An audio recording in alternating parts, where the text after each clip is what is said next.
नमस्कार, संतोष की रिपोर्ट में आप सबों का स्वागत है। और आज हम संतोष की रिपोर्ट में एक ऐसे मंत्री की चर्चा करने जा रहे हैं जिनका कामकाज हम शुरुआती दौर में जब 2006-07 में पटना आए थे, उस वक्त कुछ समय के लिए आपदा प्रबंधन विभाग के मंत्री थे।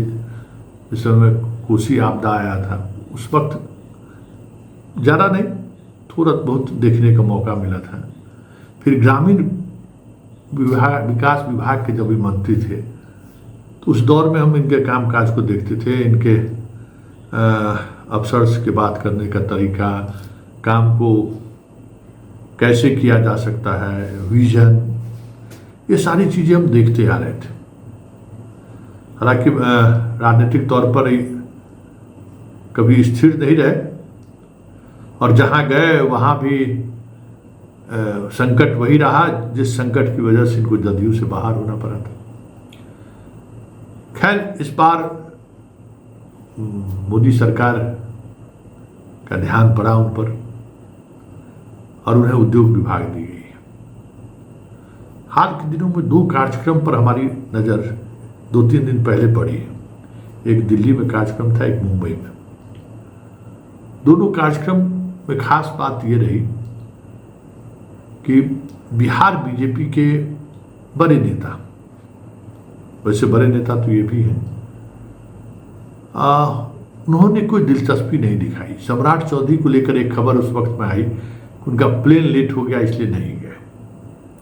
और उस मुंबई वाले चैप्टर में देखने को मिला कि पीयूष गोयल भी पहुंचे हुए थे। बिहार नीतीश मिश्रा पर काफ़ी कुछ उन्होंने बोला भी। दिल्ली वाले में भी कमोबेश उसी तरीके का इमेज देखने को मिला। उनके ट्विटर हैंडल पर भी कई तरह के फोटो, तस्वीर, वीडियो है जिनके सहारे हम महसूस करने की कोशिश किया कि वहाँ हो क्या रहा होगा, किस तरीके का आयोजन रहा होगा मुंबई में और दिल्ली में। लेकिन मुझे बार बार एक बात खटकती है कि आखिर नीतीश मिश्रा को लेकर न जदयू सहज रही कभी और ना ही बीजेपी सहज। मतलब असहजता का कह सकते हैं कि एक अजीब वो चीज़ें आप महसूस कर सकते हैं। इनके मंत्री भले बना दे लेकिन असहज रहते हैं। आखिर असहजता की वजह क्या है? नीतीश से दूरी बनना। वैसे जगन्नाथ मिश्रा जी से मेरा बहुत ही अंतरंग रिश्ता रहा है, बहुत बाद के दिनों में। जब कभी सरकार नीतीश के खिलाफ बोलना होता था तो फोन आ ही जाता था कि संतोष जी बुला रहे हैं। और जब जाते थे तो नीतीश पर भाई बेटा उनका नीतीश के मंत्री में है और सरकार की आलोचना करते थे, उसका कुभाजन का शिकार नीतीश मिश्रा को बनना पड़ा। लेकिन कभी जगन्नाथ मिश्रा जी ने अपनी वो राजनीति नहीं छोड़ी, वो सवाल करते रहे। नीतीश मिश्रा पॉलिटिकल व्यक्ति नहीं है, पिता की तरह उस तरीके की राजनीतिक मिजाज भी नहीं है, लेकिन एक लेगेसी है, एक चेहरा है। और उस चेहरे के सहारे आज भी बिहार में या देश की राजनीति में भी हमें लगता है कि पहचान के मोहताज नहीं है नीतीश मिश्रा। और यही वजह है कि ना तो जदयू इनको स्वीकार कर पाया, न बीजेपी स्वीकार कर पा रही। जबकि बात अगर राजनीति की करें तो आज की तारीख में भी जो सबसे बड़ा नीतीश कुमार का कह सकते हैं कि कोड इलाका है, सीतामढ़ी से लेके सुपौल तक, उन इलाकों के ब्राह्मणों के बीच आज भी जो पकड़ मिश्रा परिवार का है, हमें नहीं लगता है कि किसी ब्राह्मण नेता के पास। और यही वजह है कि हर ब्राह्मण नेता जो राजनीति का कहकारा आज सीख रहा है, कहीं न कहीं इस परिवार के सहारे आगे बढ़े हैं। ये अलग बात है कि राजनीति में जो एक अलग तरीके का स्किल होना चाहिए, उस स्किल में कभी नीतीश मिश्रा दिखे नहीं, और इस वजह से लगातार वो पीछे छूटते चले गए। इस बार कैसे मंत्री बन गए, आश्चर्य की बात है। वैसे मंत्री बनने के बावजूद भी जिस स्तर पर नीतीश मिश्रा काम कर रहे हैं और जिस लगन से काम कर रहे हैं, हमें लगता है कि शाहनवाज की तरह मीडिया कवरेज इनको तो नहीं मिल रहा है। उस मामले में थोड़ा सही है ये, मीडिया को ज़्यादा से ज़्यादा हमें लगता है कि मुंबई चैप्टर जिस तरीके से इनका हुआ या दिल्ली में, तो इनको बिहार की मीडिया वाले को ले जाना चाहिए था और कवरेज हो इसकी कोशिश होनी चाहिए थी। ट्विटर और सोशल मीडिया पे सिर्फ खबर चला के बहुत सारी चीज़ें गांव तक नहीं पहुंचाई जा सकती। उस मामले में ये कमज़ोर है। मीडिया मैनेजमेंट मामले में जिस तरीके से जगन्नाथ मिश्रा जी सुपर फास्ट थे, वो हर मीडिया वाले हाउस में कौन सा आदमी ऐसा पत्रकार में है जिसमें कुछ खास है, उनसे उनका रिश्ता रहता था कि कौन सा रिपोर्टर को बुला के किस संदर्भ में कौन सा बाइट हंग दे या इंटरव्यू दे कि वो व्यक्ति चला सकता है, उसकी पहचान उनको था। ये नीतीश मिश्रा में नहीं। नीतीश मिश्रा उस राजनीति को नहीं समझ पाए अभी तक। लेकिन बड़ा सवाल है कि बीजेपी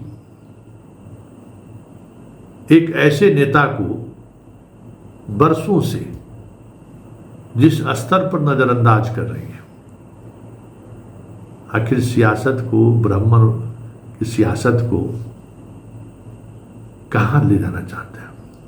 मंगल पांडे उनके प्रिय हैं, जो मंगल पांडे हमें नहीं लगता है कि अपने इलाके में भी मुखिया का चुनाव जीत सकेंगे। हमको नहीं लगता है चुनाव जीतने का टैलेंट नहीं है। बाकी टैलेंट उनमें है, इसमें कोई दो मत नहीं है कि मंगल पांडे में वो टैलेंट है। बाकी बहुत कम नेता में उस तरीके के टैलेंट हो, अच्छा वक्ता भी नहीं है वो, लेकिन सब कुछ है।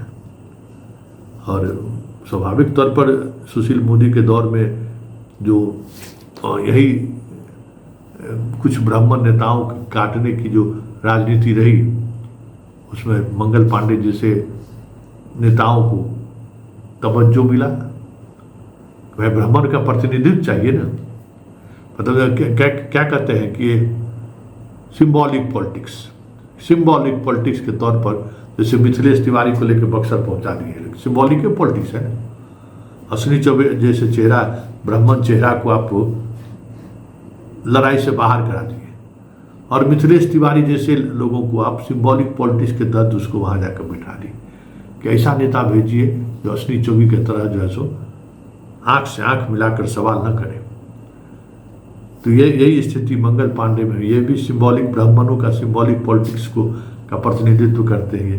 ये आंख से आंख मिलाकर बात नहीं कर सकते हैं अपने समाज के लिए, न सियासत के लिए, और उसका नुकसान उठा रहे हैं लोग। ऐसे में आज कहेंगे आपके नीतीश मिश्रा की चर्चा क्यों हो गई, या इस चर्चा के सहारे आप क्या जताना क्या चाहते हैं। तो इस चर्चा के सहारे सियासत को समझिए कि जो राजनीति पिछले 30 वर्षों से चली आ रही है, उस राजनीति में जो भी स्थापित परिवार रहा बिहार की राजनीति में, जिनकी एक लेगेसी रही, जिनको विरासत में एक बड़ा समाज मिला, उसको कैसे रोका जाए। क्योंकि वो एक चुनौती है जो कास्ट के बैरियर को तोड़ता है। नीतीश मिश्रा सिर्फ ब्राह्मण की राजनीति नहीं करते हैं, पिताजी उनके ब्राह्मण और मुसलमानों की जो राजनीति उन्होंने की, वो एक अलग तरीके की राजनीति थी वो। तो जब नीतीश मिश्रा राजनीति करते हैं तो मुसलमान भी कहीं ना कहीं साथ आ जाता है, कुछ पिछड़ों का भी साथ मिल जाता है, यादवों का भी साथ मिल जाता है। तो ये जो एक राजनीति है ना, वो राजनीति आज की जो राजनीति करने वाले लोग हैं, चाहे वो भाजपा हो, जदयू में हो, चाहे आरजेडी को, उनको हमेशा ये खतरा महसूस होता रहता है कि ऐसे लोग कहीं उन्हें पटकनी न दे दें। और उसी पटकनी की जो सोच है ना ऐसे नेताओं के अंदर, कहीं पटकनी न दे दें, इस वजह से नीतीश मिश्रा जैसे नेता हाशिए पर है। आज इस कार्यक्रम के माध्यम से हमने उन नेताओं के बारे में चर्चा करनी शुरू की है जिनके अंदर ऊर्जा भी है, संभावनाएं भी हैं, नेतृत्व देने की काबिलियत भी है, फिर भी आज की राजनीति की जो सियासत है ना, उस सियासत में उनको एक साजिश के तहत कह सकते हैं कि फिट ना बैठे, ये कोशिश चल रही है। तो हमारी ये खबर उसी कोशिश को उजागर करने के पहल के रूप में देखें तो एक अलग नज़रिया बिहार की राजनीति को समझने में आपको मदद मिलेगी। क्योंकि जिस क्राइसिस के दौर से बिहार गुजर रहा है कि लालू और नीतीश और लालू और सुशील मोदी, इससे बाहर 30 वर्षों से 40 वर्षों से बिहार की राजनीति बाहर नहीं निकल रही है। और इस वजह से कह सकते हैं कि बिहार की राजनीति जो है विकल्पहीनता की तरफ बढ़ गया है। आज कोई विकल्प नहीं है लोगों के पास, परेशान है। मतलब 25 वर्ष बाद भी आज नीतीश कुमार के पास सिर्फ लालू के जंगल राज के अलावा कोई ऐसा मुद्दा नहीं है जिन मुद्दों के सहारे लोगों को वो जोड़ सके। आज भी लालू के जंगल राज की याद दिला रहे हैं, जब कितने दिनों तक कानून विभाग के, गृह विभाग के हेड वो खुद रहे हैं।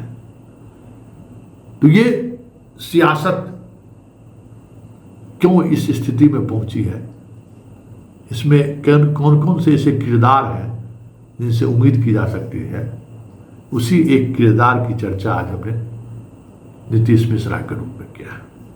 चलिए इस खास कार्यक्रम में बस इतना ही, हमें इजाज़त दीजिए। नमस्कार।